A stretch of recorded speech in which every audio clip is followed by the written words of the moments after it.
Republic Act Number 8749, Philippine Clean Air Act of 1999. Introduction. Republic Act Number 8749 is known as the Philippine Clean Air Act of 1999. It is a comprehensive policy to protect public health and the environment. Dito daw hinihikayat ng batas na ang mga makabagong teknolohiya na hindi gaano nakakasama sa hangin at sa ating mga kalusugan. Provides a national program for air pollution management and control.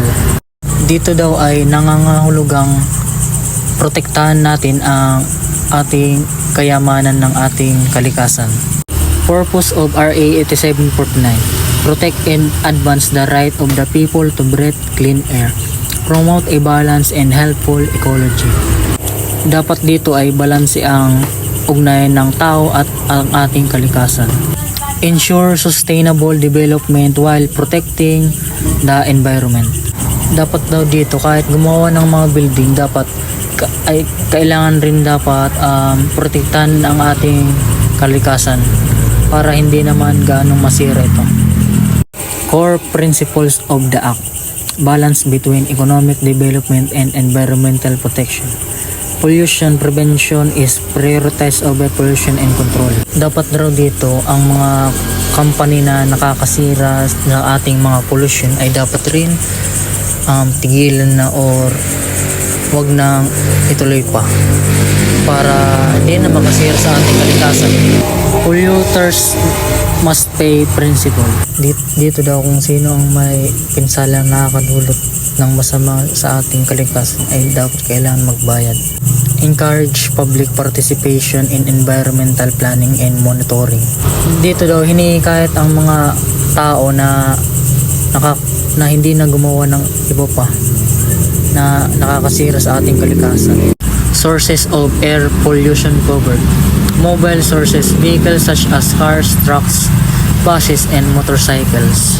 Stationary sources, industrial firms, power plants, and facilities.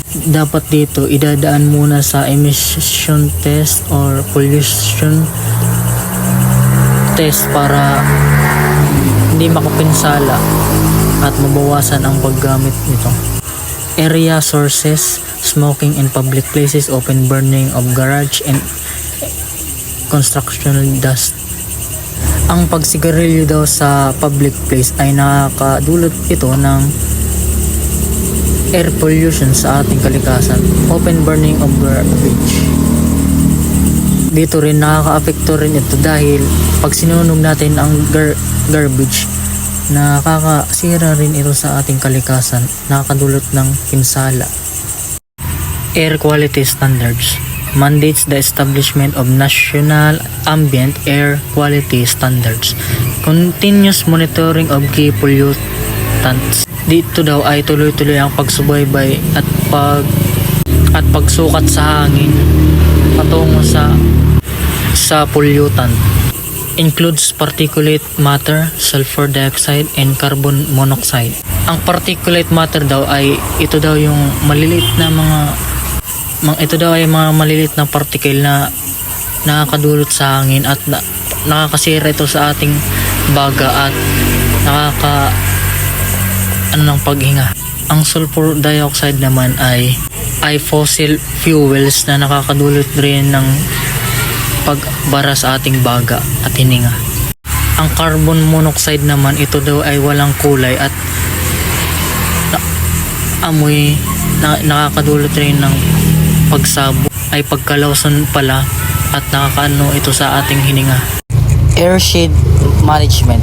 The country is divided into areas called airsheds. Airsheds share similar climate, geography, or environmental concerns. Ang airsheds daw ay isang lugar o rehiyon na may magkakaparehong klima. Each airsheds has a multi-sectoral governing board.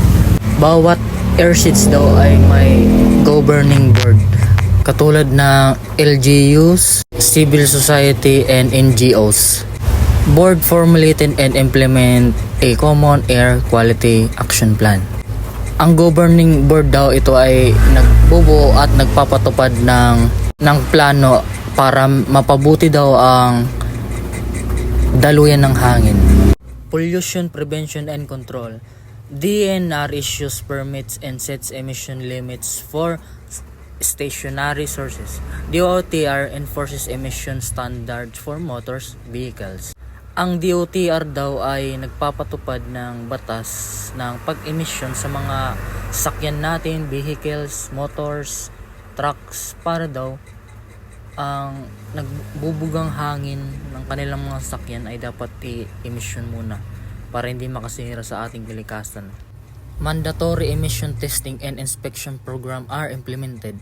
Ito daw, tinitest muna at ini-inspect ng mga DOTR ang daluyan ng hangin ng sasakyan. Kung ano daw, kung pasok ba ito or hindi sa ating bayan.